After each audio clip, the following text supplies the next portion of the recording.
Buenas tardes, apreciado profesor. Mi nombre es Roxana Gómez y en este video voy a dar respuesta a la tarea número 2.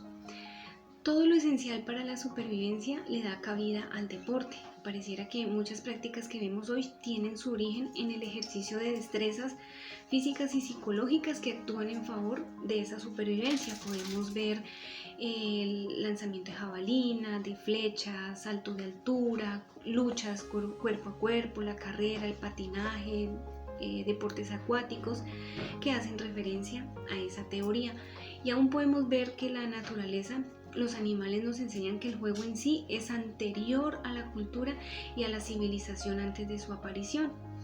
La civilización sumeria fue una de las grandes promotoras del deporte en la Edad Antigua y fue evolucionando con los imperios babilónicos. Por ejemplo, las Sagradas Escrituras registran que Nimrod hace 4500 años fundó Babilonia y fue un gran cazador delante del Señor. Si vamos a Egipto, los documentos registran que había una gran práctica deportiva, estaba la danza y la gente era muy entregada a todos esos deportes. Juegos de lucha, de fuerza, juegos atléticos, natación, remo, gimnasio, la elasticidad era muy valorada. Se practicaba el tiro al arco, una lucha estilo esgrima. Se registra que las niñas eran más aficionadas al baile y los niños a los juegos de fuerza. Se veían juegos de mesa, levantamiento de pesos y una práctica parecida al hockey.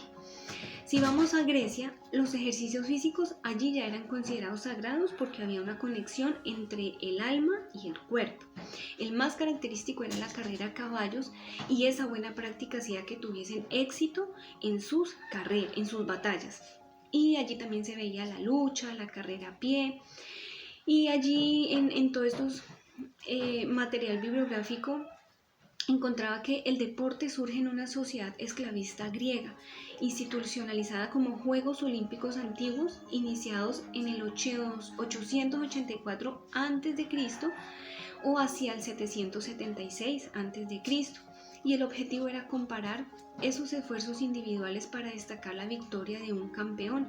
La ambición pues era el triunfo sobre sus competidores. Ya hacia el siglo VIII a.C.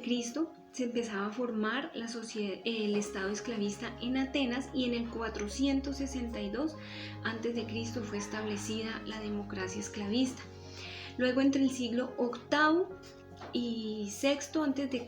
se desarrolla la colonización donde los habitantes ciudadanos griegos se desplazaron hacia otros países y con una serie de sucesos y en un contexto sociohistórico surgen los Juegos Olímpicos formando parte de ese proceso de la sociedad esclavista griega.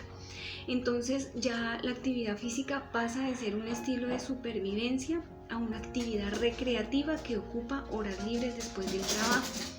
En el 202 a.C. aparece Roma como una potencia esclavista del Mediterráneo y empieza a cambiar el sentido original de los Juegos Olímpicos griegos. Entonces, para que Roma se mostrara como grande potencia esclavista, quería entretener al pueblo, aumentó sus fiestas, diversiones populares, trajo atletas griegos y en el 186 a.C. aparecen los gladiadores y el combate con fieras.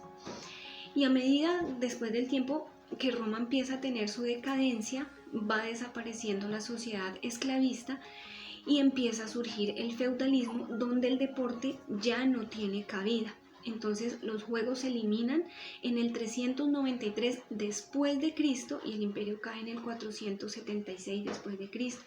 El feudalismo solo le da cabida a la iglesia como centro social de la vida, donde aparece Constantino, que da la libertad de culto en el 313 y Teodosio en el 380 después de Cristo también decreta el cristianismo como la religión oficial del Imperio Romano.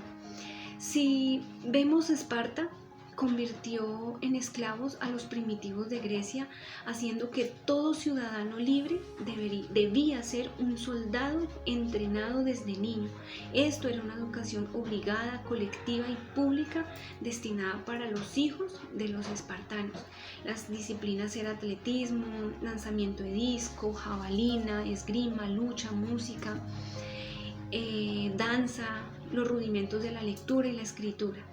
Y entre el 720 a.C. y el 576 a.C., ellos eran campeones en los Juegos Olímpicos. Gracias.